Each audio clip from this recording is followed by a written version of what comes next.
Hello, everybody. Happy Wednesday afternoon. Hope yours is going well. It's time for another Seahawks video.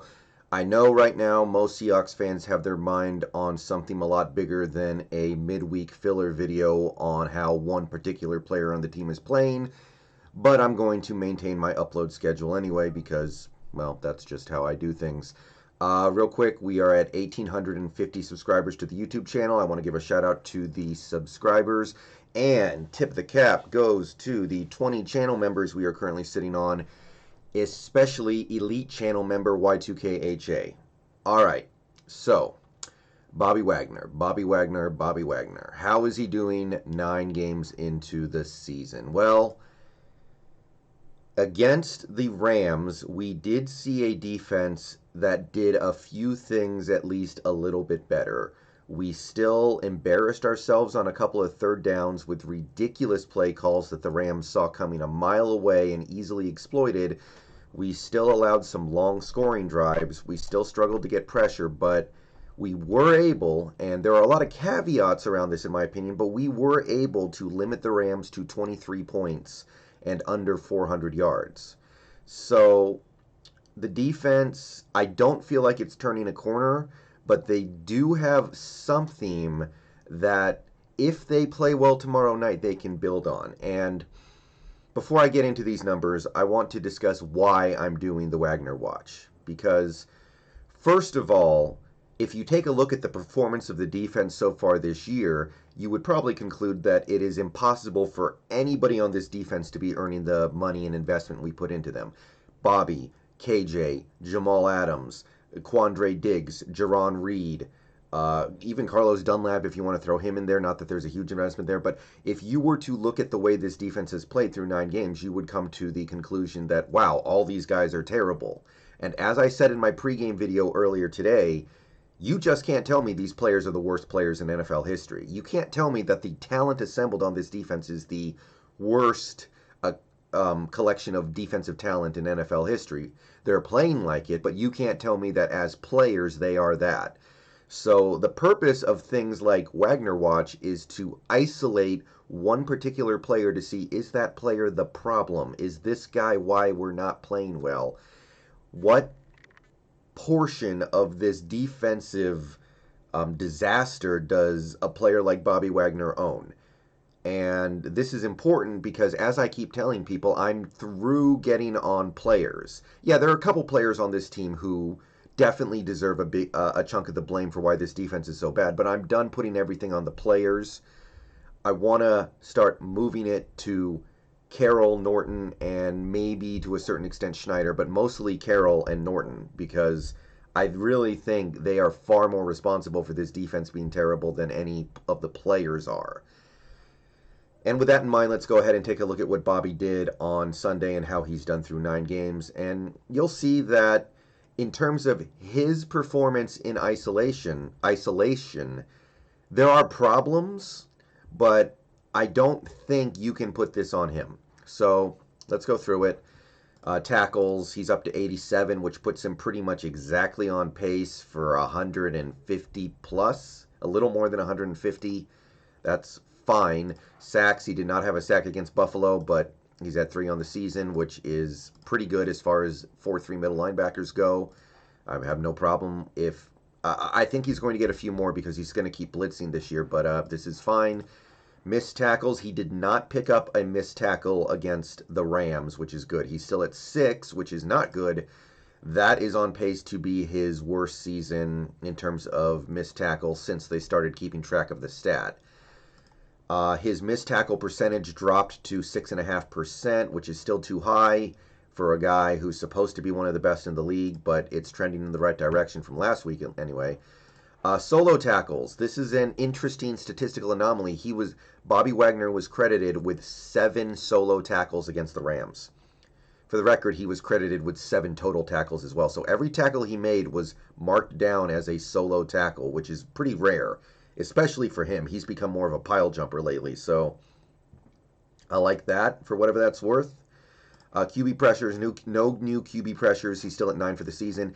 He picked up a tackle for loss on Darrell Henderson, which was his I think it was on the first or second drive of the game for the Rams. So he picked up a TFL early. That's good. He still needs to get a couple more in the upcoming games if he wants to maintain his pace.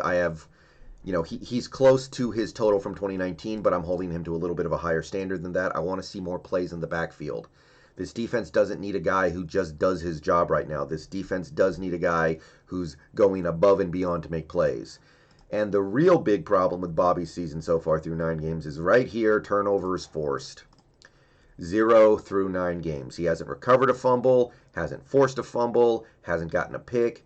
He's just not taking the ball away. And on this defense, that's really the best thing we can do, because we have proven we can't get off the field on third down. We can't cash in on long, down and distance opportunities. 2nd and 27 against Buffalo, they convert it like it's no big deal.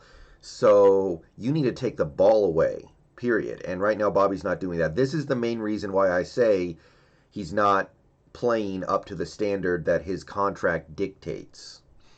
A lot of this other stuff is fine, but I need to start seeing him take the ball away in some crucial situations. He's always been able to do that, but if this ability has left him, we have a problem. All right, so now that we've gotten all that out of the way, interesting mishmash of areas where he's doing quite well and areas where he's struggling.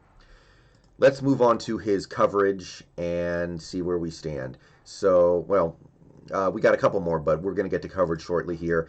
5 passes defensed through 9 games, which is good. He picked up a pass defensed against the Rams, knocked down a crucial pass, actually, so that was good. He's on track to meet my expectations here.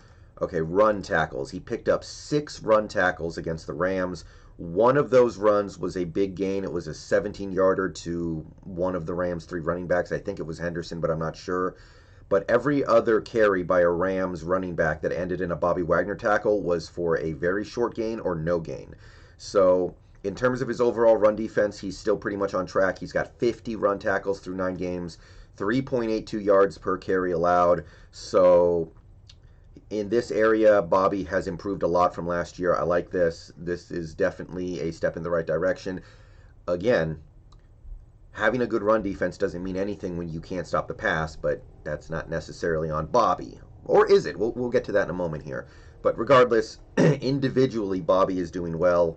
Targets. So now we get to our coverage metrics. Targets. Bobby has been targeted 41 times in coverage through 9 games. This is ahead of the pace I wanted for him in 2020. It's not that big of a deal as long as he's not giving up a lot of completions or big plays, but nevertheless, he did get targeted 4 times against the Rams. He got targeted in coverage 4 times, and he gave up 3 completions. And this puts him on pace to allow about 49 to 50 completions this season, which would be in line with my expectations. I have no beef with that. If he goes over my projection for 2020 by 1 or 2 completions, I'm not gonna, screech about it. It's fine. So in terms of completions allowed, Bobby's improved a good amount from last year and is doing fine. Completion percentage continues to creep up. It's now at 68.3. A little less than my 2020 projection, but he could stand to start making a couple more plays on the ball to get this number a little lower, because it's creeping up beyond the range where I find it to be, understandable for a middle linebacker of his caliber to be allowing. But still under the projection, which is good. Passing yards allowed, 266. He allowed, 26 passing yards against the Rams. That's pretty good. It's not amazing, but if you give up 26 passing yards a game as a middle linebacker every game you play, that would put you in line with some of the better coverage middle linebackers in the league. That would put you in line with the Luke Kuechly from last year and players like that. So pretty solid stuff from Bobby here against the Rams. Still has not allowed a passing touchdown, which is obviously great. Nobody can take anything away from that. Passer rating allowed is 86. I wanted it to be about 90, so still on track here. It's not stellar. He was better in 2018, obviously, by a noticeable amount, but 86 is fine compared to other middle linebackers. Average depth of target, again, we're a little ahead by, over a half a yard, which is not ideal. Again, I don't mind this so much as long as he's not giving up a lot of completions, as long as he's not giving up a super high completion percentage, but the completion percentage has creeped up to the point where I kind of need this number to start heading in the other direction quickly. I need this number to come down. If he's going to give up a lot of completions or a high rate of completions, then I can't have him being targeted downfield. So it's a trade-off. Air yards, his air yards allowed have actually gone down, which is pretty interesting, right? Bobby's air yards allowed went down from 120 to 115 in this game, which is great. So didn't give up anything through the air. He did give up yards after the catch, of course, because had to give up yards somewhere. He gave up 31 yards after the catch, which is not good, but if you take a look at the whole package, it's perfectly adequate, perfectly fine. Finally, pass rush win rate, 15% blitz rate success. So when he blitzes, he creates pressure on the quarterback 15% of the time. That's above my projection for 2020. So we're doing fine here right now. Having that successful game against the Niners and this successful game against the Bills helped that a lot, and he's still where he needs to be. So that's my evaluation of Bobby through 9 games. Yeah, I just, it's really important to me that we understand who is actually to blame for the issues this team is having. It's just very important that we make sure we single out the right people if this season doesn't go the way we want to. So looking at this, I don't see how Bobby's part of the problem. I can say he's probably not worth the massive amount of money we're paying him, though, so it would not surprise me at this point if we did not have Bobby Wagner in 2021. He needs to become a more secure tackler in the last 7 games, and he needs to start taking the ball away from the opposing offenses, period. That's becoming very dire, but yeah, that's how I view Bobby in isolation through 9 games. All right. Peace out. Go Hawks. Stream tonight. And yeah, big things coming up, guys. Big things coming up.